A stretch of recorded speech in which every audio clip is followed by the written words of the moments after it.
அனைவருக்கும் வணக்கம். இந்த ஒரு ஸ்டார்ட் பண்ணும்போது சொல்றாரு, ஒரு வாழை இலையில வந்துட்டு வெறும் சிப்ஸ் கேசரி வச்சுட்டு எங்களை பிகினிங்ல பேச சொன்னாங்கன்னு. இப்ப நான் வந்து நிக்கிற இடம் எங்க இருக்குன்னா, வாழை இலை எல்லாரும் தின்னு முடிச்சு மூடி அதை கிழிச்சு விட்டு அதை பொறுக்கிற தருணத்துல தான் நான் இருக்கேன். எல்லாத்தையும் பேசி முடிச்சிட்டாங்க. ஸோ அதனால ஃபர்ஸ்ட் ரொம்ப நெகிழ்ச்சியான ஒரு ஈவினிங்கா இருந்தது. என்னன்னா, தன்னோட குடும்பத்திலேருந்து ஒருத்தர் வந்து வெளியே வந்து ஒரு படம் பண்றோம் அப்படிங்கிற ஒரு விஷயத்த பத்திரிகை நண்பர்கள் சேர்ந்து கொண்டாடி ஒரு தருணம் ரொம்ப அழகான தருணம். ஏன்னா எல்லாரும் சேர்ந்து வளரணும், அடுத்தவங்களோட வெற்றியை பார்த்து நம்ம சந்தோஷப்படுற ஆட்கள் ரொம்ப கம்மி. ஸோ இந்த மேடையில் அது நடந்தது ரொம்ப நெகிழ்ச்சியா இருந்தது. ஸோ வாழ்த்துக்கள். அண்ட் ஊடக நண்பர்கள் அனைவருக்கும் மாலை வணக்கம். மேடையில் அமர்ந்திருக்கும் அனைவருக்கும் வணக்கம். ஸோ அவங்க ஐ திங்க் அபிராமி மேடம் எல்லாத்தையுமே பேசிட்டாங்கன்னு நினைக்கிறேன்.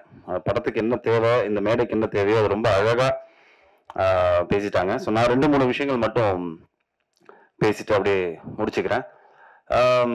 என்னை பொறுத்த வரைக்கும் இவங்க என்ன இன்ட்ரடியூஸ் பண்ணும்போது சொன்னது என்னன்னா, கதையின் நாயகனா என்னன்னு. பட் என்னோட கெரியர்ல நான் இவ்வளவு படங்கள்ல நிறைய படங்கள்ல நான் வந்துட்டு ஒரு கதையின் நாயகனா தான் இருந்திருக்கேன். பிகாஸ் எண்ட் ஆஃப் த டே ஒரு படத்தோட கண்டென்ட் தான் ரொம்ப முக்கியமா இருக்கு. எஸ்பெஷலி இப்ப இருக்கிற லாஸ்ட் 5 years சினிமா ரொம்ப மாறினதுக்கு அப்புறம் அந்த படத்தோட கண்டென்ட் தான் ஆடியன்ஸ் ரொம்ப கிளியரா பாக்குறாங்க. ஸோ படம் ரிலீஸுக்கு முன்னாடி படத்தோட பட்ஜெட் தான் அதை பெரிய படமா சின்ன படமா டிசைட் பண்ணுது. ரிலீஸுக்கு அப்புறம் அந்த கண்டென்ட் தான் வந்துட்டு ஆக்சுவலா வந்துட்டு அதை பெரிய படமா மாத்துது. ஒரு சின்ன படம் கூட வந்துட்டு பெரிய லெவல்ல நல்ல கண்டென்ட்டோட இருந்துச்சுன்னா அது பலது சம்பாதிக்கிற போது அது வந்து பெரிய படமா மாறுது. ஸோ அதுக்கு இப்போ ரீசெண்ட் எக்ஸாம்பிள் நிறைய படங்கள், சின்ன படங்கள் நிறைய வந்து பெருசா போயிருக்கு. ஸோ அப்படிப்பட்ட ஒரு விஷயமா தான் நான் இந்த once upon a time in மெட்ராஸை பார்க்குறேன். என்கிட்ட ஒரு பிரசாத் வந்து கதை சொல்லும் போது நான் ஆக்சுவலாக மற்ற எந்த எபிசோடுமே கதை கேட்கல, என்னோட ஒரு எபிசோட் மட்டும்தான் கேட்டேன்னா. பட் கேட்ட உடனே ஒரு சில கதைகள் மட்டும்தான் நம்மளுக்கு தெரியும். எனக்கு அது எங்க தோணுச்சுன்னா, எம்டன் மகன் நான் கேட்கும்போது அது தோணுச்சு, எனக்கு பட்டியல் கேட்கும்போது தோணுச்சு. பளிச்சுன்னு ஒரு விஷயம் ரொம்ப கிளியரா நம்மளுக்கு படும். ஏதோ ஒரு புதுசா இருக்கு இந்த படத்துல, இந்த கதையில. ஸோ அப்படிதான் எனக்கு இந்த once upon a time Madras கேட்கும்போது என்னோட எபிசோட் பிளஸ் என்னோட கதாபாத்திரமே ரொம்ப புதுசா இருந்தது. பிளஸ் சம்திங் ஏதோ ஒன்று புதுசா இந்த வேலை பண்ணி வச்சிருக்காரு அப்படின்னு தோணுச்சு. ஸோ அந்த அடிப்படையில் தான் நான் அந்த அடுத்த 3 கதைகள் வந்துட்டு என்னென்ன பேசிக்கான விஷயங்களை மட்டும் கேட்டேனே தவிர வந்துட்டு உள்ள போய் இந்த கதையில வந்துட்டு மற்ற கதைகள் எனக்கு சொல்லுங்கன்னு நான் கேட்கல. பட் டைரக்டர் சொல்லும் போதே அவர் மேல ஒரு நம்பிக்கை இருந்தது. இந்த கிராஃப்ட் ரொம்ப கரெக்டா இருந்தால் பண்ணிடுவாருங்கிற நம்பிக்கை எனக்கு இருந்தது. அதே மாதிரி நான் படம் பார்த்துட்டேன். கண்டிப்பா உங்க எல்லாருக்குமே ஒரு தரமான ஒரு படமா இருக்கும். இது எவ்வளவு பெருசுக்கு போகுது, இதை நீங்க வந்துட்டு எப்படி கொண்டாட போறாங்கிறது ரிலீஸுக்கு அப்புறம் தான் தெரியும். பட் நல்ல ஒரு தரமான படம் பண்ணியிருக்கோம். ரெண்டாவது இந்த மொத்த டீம்லயுமே வந்துட்டு ஒரு பெரிய ஒத்துமை என்னன்னா, நான் அப்படியே யோசிச்சுட்டு இருந்தேன், இங்க இருக்கிற ஆர்டிஸ்டா இருக்கட்டும், இந்த ப்ரொடியூசர்ஸா இருக்கட்டும், யாருக்குமே எந்த பின்புலனுமே இல்லாம ஸ்கிராச்ல இருந்து வந்து கஷ்டப்பட்டு சினிமால ஏதோ ஒரு விஷயத்த நம்ம பிடிக்கணும், ஒரு இடத்த பிடிக்கணும்னு இருக்கக்கூடிய நபர்களை தான் நான் பாக்குறேன். இப்போ இவங்க எல்லாருமே இருக்கட்டும், எல்லாருமே மேடையில் இருக்கிற எல்லாருமே இருக்கட்டும், 0ல இருந்து ஆரம்பிச்சு சினிமால நம்ம அடுத்த லெவலுக்கு போறதுக்கு என்ன பண்ணணும்னு டெய்லி யோசிச்சுட்டு இருக்கக்கூடிய கேரக்டர்ஸா தான் எல்லாருமே இருக்காங்க. ஸ்டார்டிங் ஃப்ரம் லெஃப்ட் அந்த கார்னர் வரைக்கும். ஸோ அந்த அடிப்படையில் அதுதான் எனக்கு ப்ராபப்ளி தட் இஸ் ரீசன். ஒரு கதையை சொல்லும் போது நிறைய பேர் இப்போ ஆஃப்லைட் பாத்தீங்கன்னா நிறைய பேர் ஒரு கதையை பிச்சிங் பண்றவங்க வைங்களேன், யார் ப்ரொடியூசர் இல்லைன்னா வந்துட்டு என்ன டீம், எப்படி என்ன கதையை தவிர மற்ற எல்லா விஷயங்களும் கேட்கறாங்க. பட் கதையை கேட்க மாட்டேங்கிறாங்க. கதையை ஃபர்ஸ்ட் கேட்டுட்டு அதில் நம்ம என்ன பண்ண போறோம் அப்படிங்கிற ஒரு விஷயம் தான் வந்துட்டு அந்த படத்தோட வெற்றியை தீர்மானிக்குது. அதை பண்றது இல்லை. பட் இங்க இருக்கிற எல்லா ஆக்டர்ஸுமே அவங்க கூடப்பட்ட ரோல் வந்துட்டு பாத்தீங்கன்னா எல்லாமே சின்னதா இருக்கட்டும் பெருசா இருக்கட்டும், நல்ல படத்துல நம்ம இருக்கணும் அப்படிங்கிற அந்த மென்டாலிட்டிக்கு ரொம்ப நன்றி தெரிவிச்சுக்கிறேன் எல்லா ஆக்டர்ஸுக்குமே. ஏன்னா தட் இஸ் வெரி இம்பார்ட்டன்ட். 2 இருக்குங்க. ஒண்ணு, ஒரு படம் நம்மளால ஓடணும், இல்லைன்னா ஓடுற படத்துல நம்ம இருக்கணும். ஸோ இந்த 2 கான்செப்ட் தான்.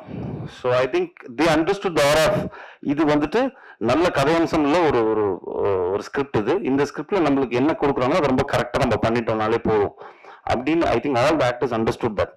ஸோ அதில் வந்துட்டு எனக்கு ரொம்ப சந்தோஷம். And I feel it's very different casting. ரொம்ப புதுசாக இருக்கும் ஆடியன்ஸ்க்கும் பார்க்கும்போது. ஒரு ஃபிலிமா ஒரு 2 hours நீங்கள் ட்ராவல் பண்ணி பார்க்கும்போது மனிதனோட வாழ்வியல் வந்து ரொம்ப யதார்த்தமா ரொம்ப அழகா சொல்லியிருப்பாரு பிரசாத். அதே மாதிரி மியூசிக், எடிட்டிங் எல்லாமே வந்துட்டு கரெக்டாக ஒரு நல்ல படத்துக்கு அமையும்னு சொல்லுவாங்க. அந்த மாதிரி இந்த படத்துக்கு அமைஞ்சது. And thanks to all my producers. ஏன்னா அவங்களுமே வந்துட்டு ஒரு படம் நம்ம வந்துட்டு சும்மா ஜஸ்ட் லைக் தட் ஒரு 5000 10,000 கடன் கேட்டாலும் வந்து 100 யோசிப்போம். பட் ஒரு படம் ப்ரொடியூஸ் பண்ணணும்னா அதுவும் வந்துட்டு அவங்க 4 பேர் சேர்ந்து ஒரு படத்தை எடுத்து இவ்வளோ ஒரு நல்ல ஒரு ஆர்டிஸ்ட் எல்லாரையும் சேர்த்து படம் பண்ணணும்னா அதுல ஒரு ரிஸ்க் இருக்கு அதுல. பட் அது எல்லாத்தையும் மீறி சினிமா நம்மளுக்கு கொடுத்துருக்கு, அது திருப்பி நம்ம சினிமா கொடுக்கணும் அப்படிங்கிற ஒரு விஷயத்த மட்டுமே மைண்ட்ல வச்சுக்கிட்டு இந்த 4 ப்ரொடியூசர்ஸ் உள்ள வந்திருக்காங்க. And Dev produced it. And டெஃபினட்டா நீங்க எல்லாருமே படம் பார்த்துட்டு உங்க எல்லாரையும் டிசப்பாயிண்ட் பண்ணாத ஒரு அழகான ஒரு ஃபிலிமா இது இருக்கும். பத்திரிகை நண்பர்கள், ஆனால் பர்சனல் நோட், எனக்கு நான் ஆக்சுவலாக ஒவ்வொருத்தரோட பெர்ஃபார்மன்ஸஸ்லாம் சொல்லணும்னு நினைச்சேன். ஐ திங்க் அபிராமி மேடம் எல்லாத்தையுமே ரொம்ப அழகாக வந்துட்டு போஸ்ட்மார்ட்டம் பண்ணிட்டாங்க அழகா. ஸோ எனக்கு எல்லா ஆக்டர்ஸுமே ரொம்ப யதார்த்தமாக நடிச்சிருந்தாங்க நான் படம் பார்க்கும்போது. Because I am a girl who believes in more of realistic acting. இங்கேருந்து தோன்றது அப்படியே நடிக்கணும் அப்படிங்கிறது ஒரு நினைக்கக்கூடிய ஒரு ஆக்டர் தான். ஸோ அந்த மாதிரி எல்லா ஆக்டர்ஸுமே நடித்த மாதிரியே ஒரு ஃபீல் வரல. Everybody understood the role. And so congratulations to all the actors and the DOP and the team. எல்லாருக்கும் வாழ்த்துக்கள். ஸோ நான் வெரி பர்சனல் அதுக்கு நான் வந்தேன்னா, எனக்கு பத்திரிகை நண்பர்கள் நான் இவ்வளோ வருஷமா யாரோ சொன்னா, தினகரன் தேவராஜன் சொன்னார், நாளைக்கு தான் வந்துட்டு 21 years ஆஃப் பாய்ஸ் அப்படிங்கிற மாதிரி சொன்னாங்க அவங்க. ஸோ இந்த 21 வருஷமா என்னைக்குமே நான் நல்ல படம் கொடுக்கும்போது பத்திரிகை நண்பர்கள் என்னையும் சரி என்னோட பெர்ஃபார்மன்ஸாக இருக்கட்டும் இல்லைன்னா அதை சார்ந்த படமாக இருக்கட்டும் என்னைக்குமே என்கரேஜ் பண்ணியிருக்காங்க. ஸோ அந்த அடிப்படையில் so I think this year is gonna be a good year for me with couple of good lineups. So அதில் ஒன்ஸ் அப்பான் அ டைம் என் மெட்ராஸ் வந்துட்டு ஒரு நல்ல படமாக இருக்கும் அப்படிங்கிற ஒரு பெரிய நம்பிக்கை எனக்கு இருக்கு. ஸோ ஊடக நண்பர்களோட சப்போர்ட் ப்ளஸ் அஃப்கோர்ஸ் ரசிகர்களோட சப்போர்ட் என்றைக்குமே இருந்திருக்கு. ஸோ கண்டிப்பாக பாருங்க. ஸோ டேட்டு வந்துட்டு ஆனந்த் சார் அனௌன்ஸ் பண்ணுவார். உங்க எல்லாரோட லவ் அண்ட் ஆதரவு வந்துட்டு இந்த படத்துக்கு வேணுங்கிறத கேட்டுக்கிட்டு thank you so much for coming. It was a lovely evening. ரொம்ப நல்லா இருந்தது. தேங்க்யூ.